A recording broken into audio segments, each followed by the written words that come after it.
में इतने सारे प्रॉब्लम्स है, पोर्टल तो फेलियर है, पोर्टल एक फ्रॉड है जो अमित शाह ने क्रिएट किया। चुनाव का जो प्रेशर था उस समय उनको कुछ सगुफा छोड़ना था, तो उन्होंने वो सीआरसीएस की कल्पना की। सीआरसीएस एक स्पेसिफिक फ्रॉड है क्योंकि उसकी कल्पना में फ्रॉड। माननीय सुप्रीम कोर्ट को इमीडिएटली पूछना चाहिए था कि भाई 5,000 करोड़ क्यों मांग रहे हैं आप, और डिवेंचर होल्डर्स जो हैं उनका पैसा आप कैसे दे दीजिएगा सोसाइटी वालों को। पैसा वापसी के लिए क्या आप कोर्ट ही एक रास्ता है, या पोर्टल पर भरोसा करें, या सरकारें कुछ करेंगे क्या? 1,06 करोड़ रुपया तो हमको दिख रहा है, लेकिन सीआरसीएस में जो क्लेम हुआ है 87,000 करोड़, उससे हमको लगता है कि ये आंकड़ा लगभग 1.5 लाख करोड़ के आसपास बैठ। तो लेट अस अज्यूम कि 1,25,000 करोड़ सहारा के पास है, तो 1,25,000 करोड़ सहारा के पास है, उसमें से 62,643 करोड़ कहाँ है? एम्बे वैली में।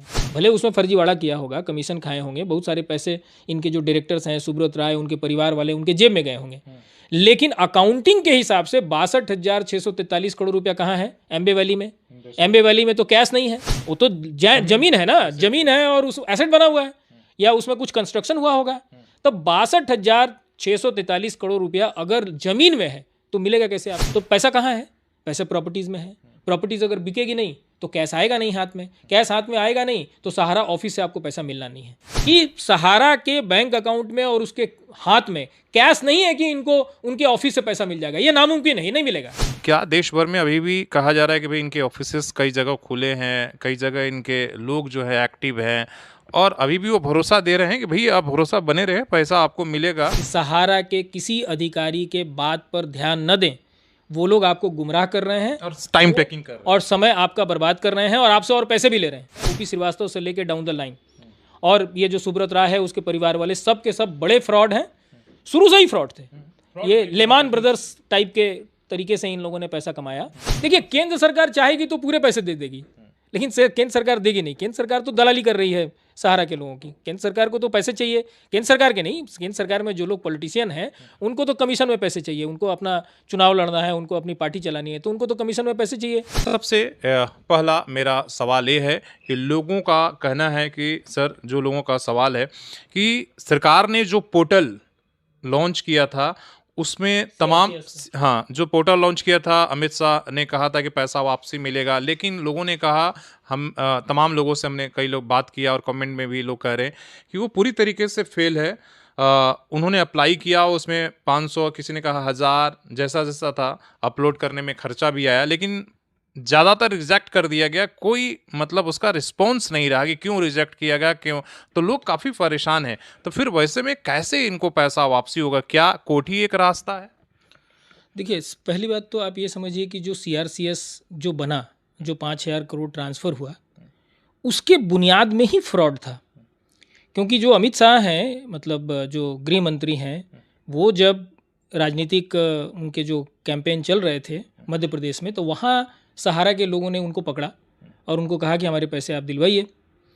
तो उनको कुछ ना कुछ करना था, क्योंकि वो एक पॉलिटिकल प्रेशर था और वो उसके सिवाय मतलब कोई रास्ता निकाले बगैर वो बच नहीं सकते थे। उनके पार्टी के लोगों का भी दबाव था कि आप अगर ये नहीं करेंगे तो ये लोग वोट नहीं देंगे। तो वो एक तरीका उन्होंने निकाला कि 5,000 करोड़ रुपया जो डिवेंचर्स का था उसको हम ट्रांसफ़र करवा लेते हैं। इससे लोगों का भरोसा बन जाएगा कि देखिए अभी हम 5,000 करोड़ ट्रांसफ़र किए, आगे हम आपको और भी देंगे। तो 5,000 करोड़ जाके उन्होंने सुप्रीम कोर्ट में कहा कि 5,000 करोड़ रुपया सेबी को कहिए कि 5,000 करोड़ रुपया सीआरसीएस के फंड में ट्रांसफ़र कर दे, हम उन पैसों को डिस्ट्रीब्यूट करेंगे सोसाइटी वालों को। ये प्रेयर ही गलत था, ये प्रेयर ही फ्रॉड था।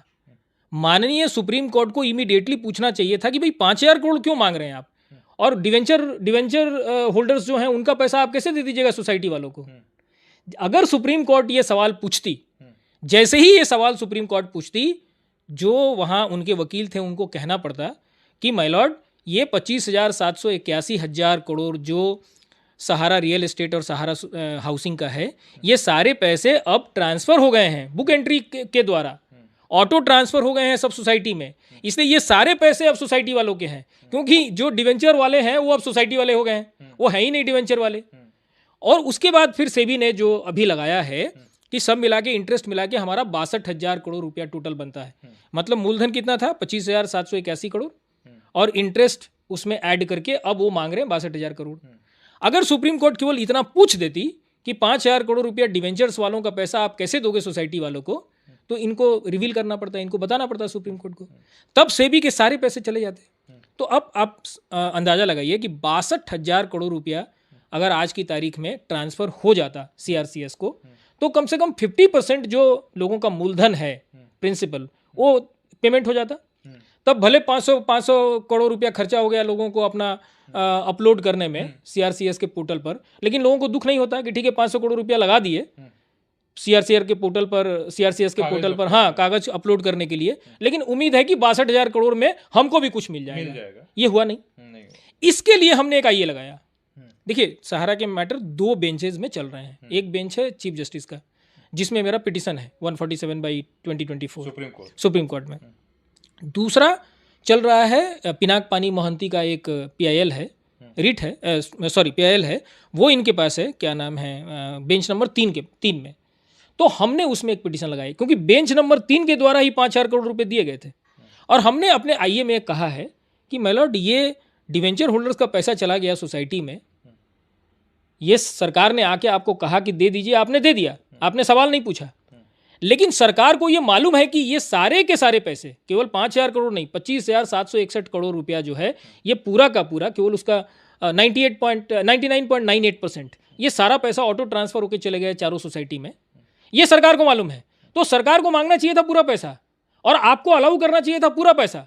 यानी कि 25,781 करोड़ जो मूलधन है प्लस इंटरेस्ट मिला के जो 62,000 करोड़ रुपया आज मांग रही है सेबी, वो सारा का सारा पैसा जाना चाहिए था सीआरसीएस में। ये हमने कहा अपने आईए में। लोग पूछ रहे हैं कि आखिर कहाँ क्या करे पैसा वापसी के लिए, क्या कोर्ट ही एक रास्ता है, या पोर्टल पर भरोसा करे, या सरकारें कुछ करेंगे क्या, या कोर्ट ही जो गया है कोर्ट ही एक रास्ता है? देखिए, एक तो अधिकांश लोगों का मैंने आपने जो मेरा इंटरव्यू किया उसके बाद लोगों के मैंने रिएक्शंस देखे। लोग पूछ रहे हैं कि हम कोर्ट के कचहरी के चक्कर में क्यों पड़े, हम सीआरसीएस के पास क्यों जाएं, हम पोर्टल में, हाँ, पोर्टल में हम क्यों डालें, पोर्टल में इतने सारे प्रॉब्लम्स है, पोर्टल तो फेलियर है, पोर्टल एक फ्रॉड है जो अमित शाह ने क्रिएट किया, समझ गए। पोर्टल समय एक तरह से बस उनको समय अब मतलब क्या नाम है, चुनाव का जो प्रेशर था उस समय उनको कुछ सगुफा छोड़ना था, तो उन्होंने वो सीआरसीएस की कल्पना की। सीआरसीएस एक स्पेसिफिक फ्रॉड है, क्योंकि उसकी कल्पना में फ्रॉड था, ठीक है ना। सीआरसीएस से कुछ होना नहीं है, जुमला वही हो गया, चुनावी जुमला था, और वो फेल करना था, क्योंकि वो तो उसका फेलियर उसके क्या नाम है, ओरिजिन में था, इनहेरेंट था कि वो फेल करेगा, तो फेल कर गया। मेरा जवाब क्या है, लोगों को ये लोगों को ये लग रहा है कि पैसे ये दे देंगे, तो लोग पहले 2-3 बात समझे, बेसिक जो फैक्ट है। जैसे आपको मालूम है कि 86,673 करोड़ रुपया है ना, जो सोसाइटी के पास है, प्लस शेयर्स के जो पैसे लगभग 20,000 करोड़ शेयर्स के पैसे हैं, सब मिला के लगभग 1,06,000। और अभी आपको पता है कि सीआरसीएस में केवल 1.25 लाख लोगों ने जो क्लेम डाला वो 87,000 करोड़ से ज़्यादा का है। इसका मतलब है कि जो ये डिस्क्लोज किए हैं सुप्रीम कोर्ट को, वो झूठ बोले हैं। ये अमाउंट 1.5 लाख करोड़ के आसपास हो सकता है। तो इतने पैसे में से पैसे सब गए कहाँ? पैसे होंगे तब ना, जैसे जो सेबी के जब इन लोगों ने कहा कि हमने तो सब डिवेंचर होल्डर्स को पैसा दे दिया कैश में, तो सेबी वालों ने सीधे कहा कि सीधे झूठ बोल रहे हैं। क्यों झूठ बोल रहे हैं? कि इनका बैलेंस शीट देख लीजिए, इनके बैंक अकाउंट में पैसा नहीं है, इनके कैश इन हैंड में पैसा नहीं दिखा रहा है। तो जब कैश इन हैंड और बैंक अकाउंट में पैसा नहीं है, तो उन्होंने कैश में पैसा दिया कहाँ से कैश आया आपके पास, ठीक है ना। इसीलिए उन लोगों ने वो जो 127 ट्रंक इन्होंने भेजा था, कागज भेजा था 127 ट्रक में, उसको सेबी ने जांच नहीं की, क्योंकि उसने सीधे एक लाइन पूछा कि तुम बैलेंस शीट दिखा दो जिसमें तुम्हारा बैंक में पैसा है और उस बैंक से तुमने पैसा विड्रॉ किया होगा तो कैश इन हैंड में दिखा दो। अगर ये होगा तो हम मान लेंगे, तब हमको देखने की भी जरूरत नहीं है। इनके पास पैसा था नहीं। तो समझिए कि हम 106 करोड़ तो 1,06,000 करोड़ रुपया तो हमको दिख रहा है, लेकिन सीआरसीएस में जो क्लेम हुआ है 87,000 करोड़, उससे हमको लगता है कि ये आंकड़ा लगभग 1.5 लाख करोड़ के आसपास बैठ। तो लेट अस अज्यूम कि 1,25,000 करोड़ सहारा के पास है। तो 1,25,000 करोड़ सहारा के पास है, उसमें से 62,643 करोड़ कहाँ है? एम्बे वैली में। आप तो ज़मीन खरीद लिए हैं, उसमें बना चुके हैं, भले उसमें फर्जीवाड़ा किया होगा, कमीशन खाए होंगे, बहुत सारे पैसे इनके जो डायरेक्टर्स हैं सुब्रत राय, उनके परिवार वाले, उनके जेब में गए होंगे, लेकिन अकाउंटिंग के हिसाब से 62,643 करोड़ रुपया कहाँ है? एम्बे वैली में। एम्बे वैली में तो कैश नहीं है, वो तो जमीन है ना, जमीन है और उस एसेट बना हुआ है, या उसमें कुछ कंस्ट्रक्शन हुआ होगा। तब 62,643 करोड़ रुपया अगर जमीन में है तो मिलेगा कैसे आपको? बेच कर मिलेगा, बेच के ही मिलेगा। बिचवाएगा कौन? कोर्ट। कोर्ट। तो आप ये लोग जो सोच रहे हैं कि क्यों नहीं हमको सहारा से आप पैसा दिलवा देते हैं, अरे सहारा के पास पैसा है क्या? कहाँ? सहारा के पास जो कैश और बैंक में जो पैसे थे उसमें से वो जितना साइफनिंग कर सकती थी, हमको लगता है कि 10 से 20 हज़ार करोड़ रुपया इन लोगों ने साइफन किया, इसके सारे डायरेक्टर्स ने, जिसमें सुब्रत राय शामिल था, सुब्रत राय की वाइफ शामिल थी, उसके बेटे शामिल हैं, इसके जो डायरेक्टर्स हैं कोई ओपी श्रीवास्तव है और ये सारे लोग, इन लोगों ने मिलकर कम से कम 20 हज़ार करोड़, हमको लगता है 10 से 20 हज़ार करोड़, ज़्यादा भी हो सकता है, हम जस्ट एक अनुमान कह रहे हैं, हमने जो स्टडी किया है इनका 10 से 20 हज़ार करोड़ रुपया साइफन हुआ है। बाकी पैसे हैं, लेकिन पैसे हैं कहाँ? पैसे एसेट में लगे हैं। इनके और जो कंपनीज हैं क्यू शॉप एट्सेट्रा, उसमें भी एसेट है। ये जो क्या नाम है रियल एस्टेट और हाउसिंग है, उसमें जमीन है। अभी उन जमीनों को बेचने के लिए अभी एकदम रिसेंट जो हियरिंग हुई है उसमें माननीय सुप्रीम कोर्ट ने बिडर्स बुलाए हैं। बिडर्स को कहा है 1000 करोड़ रुपया तुम लोग जमा करो, और इन लोगों को कहा है कि आप जमीन के कागजात उनको ट्रांसफर करिए, मतलब जो कन्वेंस डीड बनाना जो फॉर्मेलिटी है उसको कंप्लीट करिए। तो ऑनरेबल सुप्रीम कोर्ट कोशिश कर रही है कि इनके प्रॉपर्टीज बिके। तो पैसा कहाँ है? पैसा प्रॉपर्टीज में है। प्रॉपर्टीज अगर बिकेगी नहीं तो कैश आएगा नहीं हाथ में, कैश हाथ में आएगा नहीं तो सहारा ऑफिस से आपको पैसा मिलना नहीं है। तो सहारा के लोग एक बात तो समझ लें, सहारा के जितने इन्वेस्टर्स हैं, कि सहारा के बैंक अकाउंट में और उसके हाथ में कैश नहीं है कि इनको उनके ऑफिस से पैसा मिल जाएगा, ये नामुमकिन है, नहीं मिलेगा। पैसे मिलने का एक ही तरीका है, एक ही जरिया है जो सुप्रीम कोर्ट कर रही है। सुप्रीम कोर्ट कोई गलत काम नहीं कर रही है, सुप्रीम कोर्ट स्लो है। जैसे उसने 12 साल लगा दिए, 10,000 करोड़ रुपया जो इसका जमा नहीं हुआ सेबी में, वो आज तक जमा नहीं हुआ 12 साल। तो इससे लोगों का जो भरोसा है वो टूटता है ना, वो स्वाभाविक बात है। सुप्रीम कोर्ट स्लो है, लेकिन काम जितना सुप्रीम कोर्ट की है अभी तक 2012 से लेके 2024 तक, उस पर आप उंगली नहीं उठा सकते हैं। सुप्रीम कोर्ट इज स्लो, इसमें नो डाउट, हम भी कह रहे हैं कि बहुत स्लो हैं आप। उससे बेटर तो कोई थानेदार कर देता।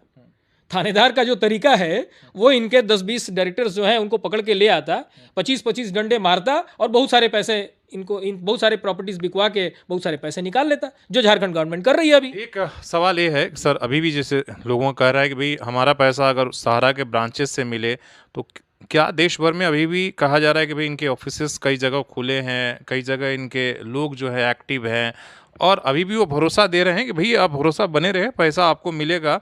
जैसे आप झारखंड में पिछले दिनों हुआ, जब से सीआईडी अपने हाथ में ली है, कई जगह से ढेर सारा डॉक्यूमेंट्स मिले, या जो उनके अधिकारी अभी भी एक्टिव है वो गुमराह करने की कोशिश कर रहे हैं। तो क्या मतलब आगे के क्या रास्ते दिख रहे हैं? ये सारे सवाल देखिए, ये तो बिल्कुल सफ़ेद झूठ है। सारे इस आपके माध्यम से मैं सारे सहारा इन्वेस्टर्स को जो भी हमको सुन रहे हैं या सुनेंगे, पिछला मैंने देखा कि लगभग 1 लाख लोग उसको सुने, सारे लोगों का बहुत देश सारे, भर से फोन भी हाँ आया। देश भर से फ़ोन भी आया। राजस्थान, तो हम उनको एकदम साफ साफ कहना चाहते हैं कि सहारा के किसी अधिकारी के बात पर ध्यान न दें। वो लोग आपको गुमराह कर रहे हैं और टाइम टेकिंग कर रहे हैं और समय आपका बर्बाद कर रहे हैं, और आपसे और पैसे भी ले रहे हैं। वो कह रहे हैं कि कंपनी रिवाइव हो जाएगी और पूरा ग्रुप रिवाइव हो जाएगा, इसलिए आप इन्वेस्ट करते रहिए। तो सहारा के किसी भी अधिकारी, ये सारे के सारे फ्रॉड हैं, ओपी श्रीवास्तव से लेके डाउन द लाइन, और ये जो सुब्रत राय है उसके परिवार वाले, सब के सब बड़े फ्रॉड हैं, शुरू से ही फ्रॉड थे। ये लेमान ब्रदर्स टाइप के तरीके से इन लोगों ने पैसा कमाया और उसी पैसे को रोटेट करके लोगों को भ्रम दिलाते रहे कि हम तो लोगों के पैसे वापस कर रहे हैं। पैसा वापस नहीं हो रहा था, आपसे लिया उनको दिया, उनसे लिया हमको दिया, ठीक है ना। तो कैपिटल केवल मूव कर रहा था, कैपिटल का एप्रिसिएशन नहीं हो रहा था। वो कहते थे जब मैच्योरिटी होता था तो बोलते थे कि फिर से रीइन्वेस्ट कर दीजिए, पैसा हम और ज़्यादा आपको और ज़्यादा इंटरेस्ट देंगे, ऐसे करके तो सीधी बात समझिए कि केवल मूलधन ही उनके पास था, प्रिंसिपल लोगों के, उस पैसे में उनको कोई आय हो नहीं रही थी, तो देंगे कहाँ से? कभी ना कभी तो भांडा फूटना था, ठीक है ना। वही हुआ, वो लेमान ब्रदर्स वाली कहानी हो गई इनके साथ। तो मैं फिर से कहना चाहता हूँ, अंतिम जो वाक्य मेरा यही है कि तमाम सहारा इन्वेस्टर सावधान हो जाएं, सहारा के किसी अधिकारी की बात न सुने। आपको कोई भी पैसा सहारा के अधिकारी नहीं दिला सकेंगे, इनके किसी भी ब्रांच से आपको पेमेंट नहीं हो सकेगा, जो भी पेमेंट होगा वो कोर्ट के द्वारा ही होगा। अब कोर्ट में हमको ज़्यादा से ज़्यादा फोकस, कोर्ट का ध्यान इस तरफ डालना पड़ेगा कि माइलॉर्ड 12 साल से ये चल रहा है, इसको जल्दी से जल्दी किया जाए, इनके प्रॉपर्टीज़ को जल्दी से जल्दी बिकवाया जाए, और उसमें कोर्ट को मदद भी करना पड़ेगा। कोर्ट पूछेगी हम तो तैयार हैं बेचने के लिए, एम्बे वैली के लिए हमने कोशिश की, लेकिन एम्बे वैली की प्रॉपर्टी इतनी महंगी है, मतलब 62,643 करोड़ तो वो क्या नाम है उसमें इन्वेस्ट हुआ है, और उसकी आज की कीमत होगी मान लीजिए कि 1 लाख करोड़। तो 1 लाख करोड़ रुपया में उस प्रॉपर्टी को खरीदने के लिए इंडिया में कोई खरीदार नहीं है, तो हम क्या करें? ये कह सकती है ना, ये सवाल हमसे माननीय सुप्रीम कोर्ट पूछेगी। सरकार का इसमें कुछ रोल हो सकता है क्या? सरकार इसमें इन्वेस्टमेंट कर सकता है, केंद्र सरकार कुछ इसमें? देखिए, केंद्र सरकार चाहेगी तो पूरे पैसे दे देगी, लेकिन केंद्र सरकार देगी नहीं। केंद्र सरकार तो दलाली कर रही है सहारा के लोगों की। केंद्र सरकार को तो पैसे चाहिए, केंद्र सरकार के नहीं, केंद्र सरकार में जो लोग पॉलिटिशियन हैं उनको तो कमीशन में पैसे चाहिए। उनको अपना चुनाव लड़ना है, उनको अपनी पार्टी चलानी है, तो उनको तो कमीशन में पैसे चाहिए। इलेक्टोरल बॉन्ड में 8,500 करोड़ रुपया भाजपा के लोगों ने लिया, तो इनसे भी सहारा से भी लिया होगा, इनसे और भी पैसे मिलेंगे। तो सरकार क्यों इनको पैसे देगी? सरकार इनको कोई पैसे वैसे नहीं देगी। ये जो CRCS का जो पोर्टल है 5,000 करोड़ वाला, जो मैंने क्या नाम है, झमेला है, इससे तो कम से कम लोगों को अब तक ये बात समझ में आ गई होगी कि बिल्कुल फ्रॉड है। ये बिल्कुल नहीं करेंगे, कोर्ट करेगी। लोग वहाँ पे जिनको आना है वो लोग अपना एप्लीकेशन दायर कर सकते हैं, वो आए, गुहार लगाएं, हाथ जोड़ें कोर्ट के सामने कि माय लॉर्ड बिकवाइए, तरीका भी बताएं। माननीय कोर्ट को तरीका बताएं कि कैसे इनकी प्रॉपर्टी बिकेगी। जैसे कोई हमको बताए आज की तारीख में, मैं तो खुद कॉस्ट अकाउंटेंट हूँ, मैं कंपनी सेक्रेटरी हूँ, आप जानते हैं मेरा फाइनेंस का बैकग्राउंड है, उसके बाद मैं लॉयर बना हूँ। तो मुझे आज पूछा जाएगा, मुझे अगर पूछेगी माननीय सुप्रीम कोर्ट कि मिस्टर श्रीवास्तव आप तो हैं कॉस्ट अकाउंटेंट, कंपनी सेक्रेटरी, आपको तो फाइनेंस की सारी चीज़ें मालूम है, आप ही बता दीजिए कैसे बिकेगा, तो मैं क्या बताऊँगा? मेरे पास कोई इन्वेस्टर दिखाई हमको नहीं दे रहा है अभी, या मेरे पास नहीं है कि कोई 1 लाख करोड़ रुपया दे के वो एम्बे वैली की सारी प्रॉपर्टी खरीदेगा, हमको कोई दिख नहीं रहा है। अच्छा, ब्रेकअप करके उसको कैसे बेचा जाए, वो भी बहुत आसान काम नहीं है। उसमें हम कोई, मेरे दिमाग में अभी ऐसा कुछ नहीं है कि हम तुरंत जाके कोर्ट को बता देंगे। तो आप ये समझिए कि एक एडवोकेट के, मैंने मेरे जैसे एडवोकेट की मुश्किल क्या है कि हमको कोर्ट में जाके गुहार भी लगाना है कि माय लॉर्ड हमारे पैसे दिलवाइए, साथ में कोर्ट की बात भी सुननी है, क्योंकि कोर्ट हमसे काउंटर क्वेश्चन पूछेगी कि आप ही बता दीजिए कि कैसे दिलवा दें पैसा। तो कैसे पैसा दिलवा दें, इसका जवाब AK श्रीवास्तव के पास अभी कोई भी ब्लूप्रिंट नहीं है, इसका जवाब हम नहीं दे सकते हैं कोर्ट में। चलिए, बहुत बहुत धन्यवाद।